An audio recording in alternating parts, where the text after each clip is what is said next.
Hey everybody, welcome to Drive Thru Review 288. Today we're going to look at Praetor. This is a new game from NSK Games, which is a Polish company. And this is a Euro, and it has some abstract elements as well as it's got some thematic elements to kind of, tie everything together.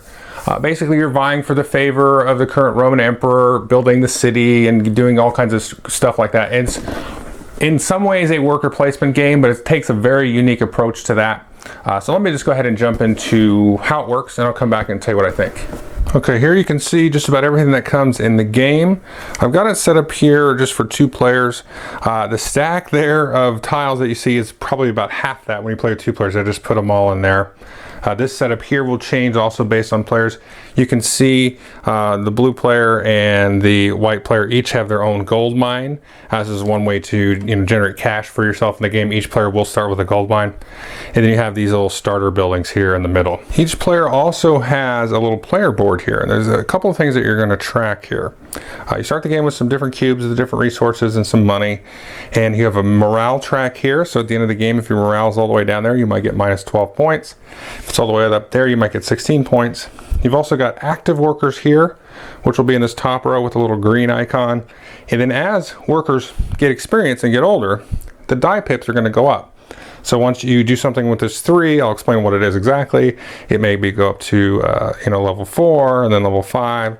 And then once it hits level 6, it's going to come down here to your retired workers. Now here you can see the maintenance cost at the end of each round. So as you get more and more active workers, you can see cost goes up. It's 1 gold, 1 gold, 1 gold, 1 gold. Then it's 2, 2, and 3, and 3 if you start to accumulate a bunch of active workers.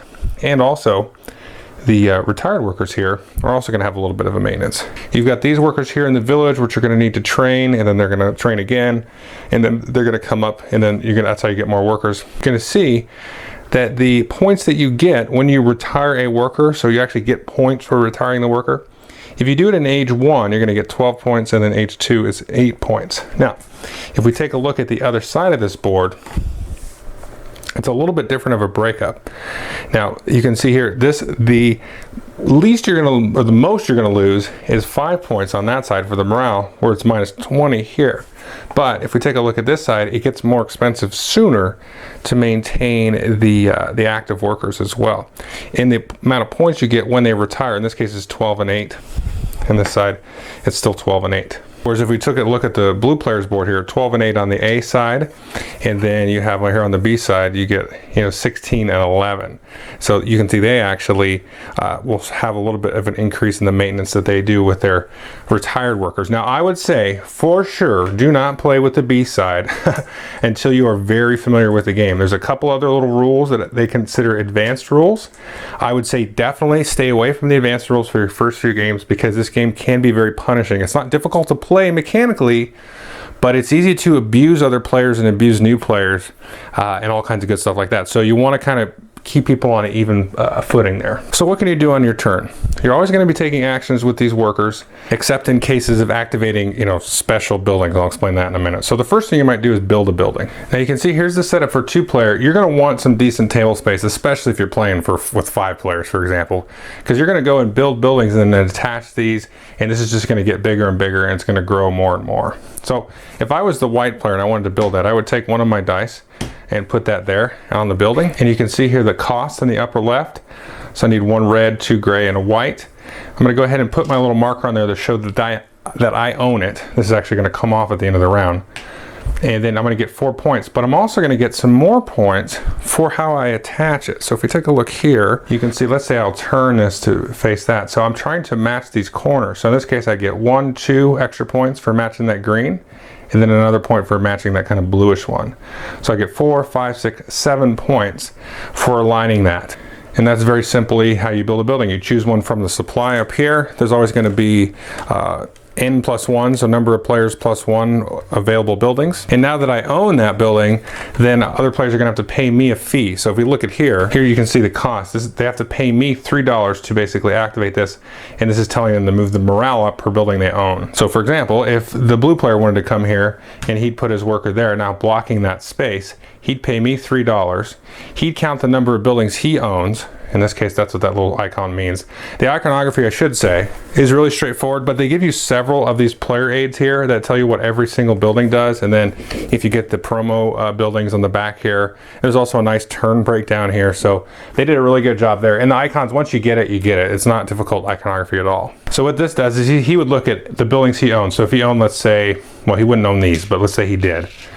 He would own, 4 buildings. So for every 2 buildings he owns, he'd move up 1 spot on the morale track. So in this case, he'd move up 2 spots. So that's really all you're going to do in the game. And I know that seems super simple, but there's a lot to it. So you're either going to build a building or activate the spot on a building. Now, some of these are going to be gray backgrounds, some of these are going to be red backgrounds, and then some of these you can see are green backgrounds. So what you're going to do with the gray one, we zoom in here a little bit, you don't actually put one of your workers on there, but you're actually going to either, in this case, you activate it at the end of the round as a choice. Or for example, if this one had been built, you could activate that one as well. And what this one lets you do is actually use one of your retired workers. Because remember, once they hit 6, they're going to become retired. You normally can't use them back out here, but you could pay $3 to the owner, or if you were the owner, pay nothing. And you could use one of your active workers, as a worker. Now you can only do this once per round. So what we do is you just kind of, mark that down here at the bottom somewhere to show I've used that, but you don't actually use a worker on these gray ones, only on the green and the red ones. So before I go into what some of the different buildings do, what's going to happen at the end of the round after everybody's placed their workers, there's a few things that are going to happen. So if you trained any workers here, they'll be in this spot here. Basically, you take this action here. If you put a guy there, that says to start a new worker out of the village. He will basically move up 1 spot, and then the next round he'll move up to the other spot. However, this first building that I showed you lets you skip that second pot. You can see the sort of the X over the academy. Now, if you don't own this building, you got to pay the owner a gray cube to be able to use it. But what that lets you do is go from here right into your active worker pool instead of waiting that delayed extra turn. Then any other workers that were either used to build a building or were used in a red activation spot. If you use, for example, this green one, this is not going to happen. You're not going to level up your workers. But let's say all of these were used to level up. This guy was used to build a building, so he would level up. And then this guy here, he would level up to a 4. And then this guy here, he would go up to a 5. So again, once they hit 6, for example, you will come down here and then you would get your points for retiring that worker.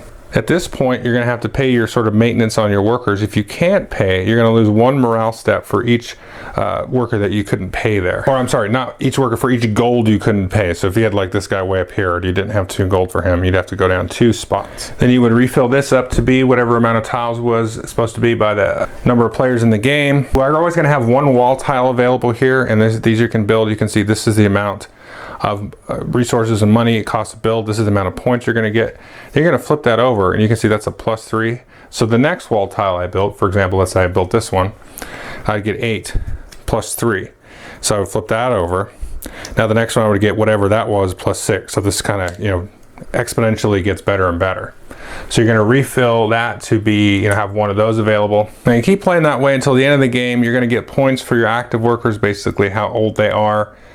You can sell off here all of your goods at the market value, and then for every $10 you get a point. Also, like I said, depending on where you're at on the morale track, you're going to gain or lose that many points. Now, there are some advanced scorings that I would recommend leaving out of the game, but it does make the game more interesting to play as you start to learn the game. So there's a couple of things like I was talking about, using the B side of these boards can be really tricky, and a couple other things you can do. So first of all, you get a villager bonus. So whoever has the most villagers still in their pool that they haven't activated, they'll get, let's see here, 20, 10, 5, and 0 for 1st, 2nd, 3rd, and 4th. You get bonuses for having the most amount of these wall tiles. And then also you're going to get bonuses for having the largest contiguous area of buildings that are of your color. So you basically find your biggest area of all your contiguous ones, and then you get 12, 8, 4, and 0 points for that. I do think those scoring mechanisms balance out the game a bit. So, like I said, the game can be really brutal. I'll talk about more of this in my review. I like that though. So, but this allows you to sort of make up for that, and it kind of balances out a little bit So let's just go through, I don't know, a handful of those building tiles. I don't want to waste time going over icons, but I think it is important to kind of know what you can do in the game. Okay, as I said, everybody has a gold mine that they can use. Now, when you use one of these red spaces, a lot of times it's going to give you the amount equal to your worker's experience. So you want them to get older and better and more experience. So if I go here, I get 4 gold, whereas if I went here, I'd only get 1 gold. And here you can see the cost that you have to pay somebody to pay the owner. So if I were to go to Blue's gold mine, I'd have to pay him $1, but I would get 4 back. And this is where you start a new worker. So you bring him from the village into the training center there. Let's see, this one here, you know, you would go here, you could get 4 gray cubes. Again, paying the owner if they had it there. This one allows you to go first in the next turn, no matter where you are on the score track. This is actually one of the promo tiles. So is this one. You build that, you get 11 points.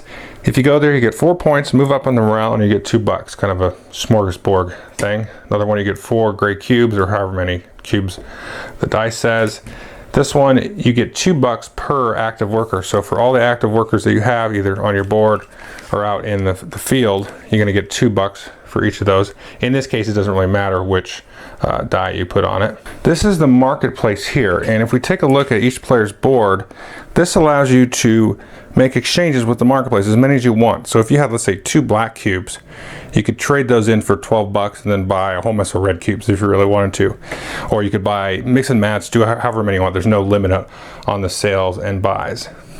Another more gray cubes. This one gives you 2 on the morale track for each of your retired workers, you know, white cubes.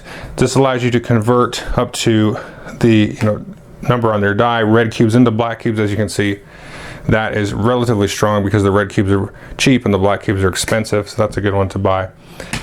Train a worker, another marketplace. This is to get red cubes, different stuff like that. So let's go. These are all age 1 buildings. So look at the age 2 buildings. And this is how you know which age you're in. Whatever you're looking at on the top of the stack, that tells you which age you're in.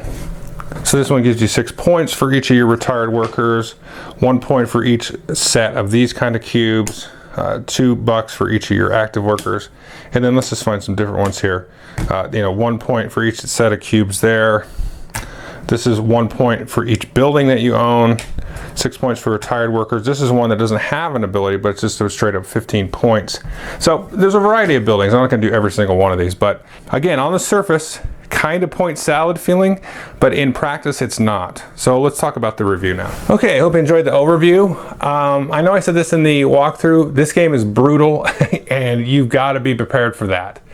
I do like it though. I do think it's really cool because a lot of times these kinds of games is, you know, it's a really straight kind of right down the middle Euro. Definitely I would call it medium and not light for any means, and not heavy necessarily. Maybe till slightly heavy or whatever, but this one is, you can really abuse a lot of things in this if you're not careful, or if other players aren't careful.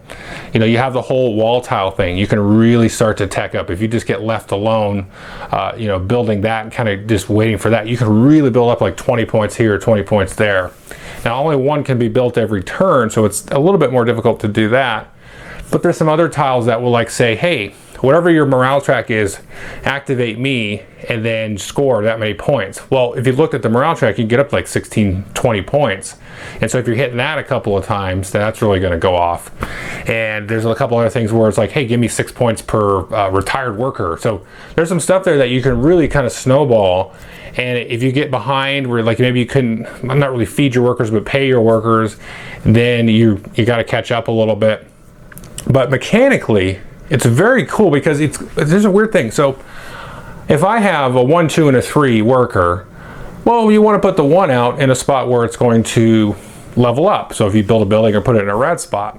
But on the other hand, you don't want to put your 3 or 4 out on a green spot because it doesn't really matter what the pips show. You want to put it to 4 on a spot where you get like 4 gray cubes or 4 money or something. And you want to get them closer to retirement. But as you get them closer to retirement, they don't really become available to use, so your worker pool goes down. You've got to hire more workers. So there's a real balancing act. Instead of a lot of these worker placement games where it's kind of an arbitrary, you know, round 5 you get a new worker, or you go to the mating hut, you get a new worker or whatever. This is a real management of your workforce over what feels like a couple of lifetimes as you are building up Rome or whatever the city is. So it's pretty cool, the balancing act between retiring early, getting more points in age 1, and stuff like that. So that's pretty cool. But as I said, now I played this 3 times, and every time somebody's kind of won with a different strategy, but they've won going away.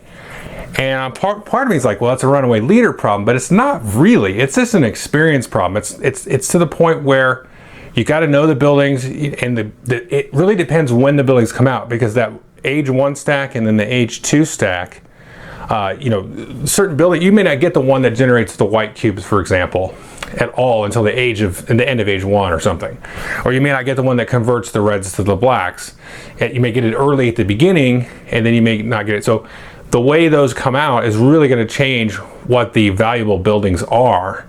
And trying to maybe always have extra resources to build the wall tiles. So you really got to stay aware, stay on top of, I keep wanting to say feeding, paying your people off. But it's a very brutal game, and I like that, because not a lot of Euros tend to be that way. They kind of be, kind of milquetoast in terms of the strategy. So this is a game that is really going to give you a lot of repeated plays. And as I said, I tried playing it the 3rd time we played it with the bees. And some of those, the way they pan out, they kind of funnel you down a way that's very hard to win. At least it feels like that to me, where it's like, okay, cool, this is encouraging me to retire workers early, but I have to pay more for them now. And if I get more workers, I'm just like, you can totally hamstring yourself. But the morale track's a little bit more forgiving. So my point is, as I like that, there's a lot to this game. You could really just kind of play the basic game with the A side of the board, none of those advanced scoring rules, and be good to go for several plays. And then you flip over to the B side, and then you add in the proximity scoring and the wall tile scoring and the 20 points for using the least amount of workers. And so then you add in a lot more to chew on, and that just, that extra brain weight, is pretty cool. So there's going to be a lot here to explore, based on the variability of how stuff comes out and the brutality of it, and really learning and, trying to understand when certain buildings are good. Because if you get down a building that a lot of people want to use and they need to use, and they're paying you a lot of money, then you don't have to really worry about, going to your gold mine to get money. You've got money coming in usually to feed your workers anyway. So definitely take a look at it. It's one that I think a lot of folks should get a lot of play out of. So anyway, thanks.